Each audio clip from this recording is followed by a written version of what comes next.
Nuk të kalohen problemet financiare, borxhet, të kursy, të rrudh dorën, të mos ju bo njerëzve ndihmë. Ajo në fakt vetëm e mbjell fukarallakun më të madh të ju. E vetmja mënyrë për me i të kalu çdo lloj problemi financiar dhe çdo lloj borxhi është me dhonë bamirësi. Kush jam unë që ju mësoj juve, po kërkush nuk jam amon njëtën teme kom vërtetu që kjo është e vërtet.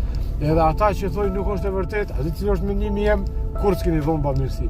Kur nuk keni dhonë ose me zemër që shi jepet, ose me sinceritet s'keni dhonë, për këtë arsye ju do këtë prallë kjo. Edhe shumë njerëz e kom pa që ju do këtë prallë. Jo mëre, është e vërtet, provoni ndihmoni njerëzve të varfërve, ndihmoni diku edhe nëse s'ki pare, ndihmoj me kohë, ndihmoj me buzëqeshje, ndihmoj me një ndihmë tjetër, po krejt kjo llogaritet bamirësi nëse e bën për me në emër të Zotit. Kështu që provojeni.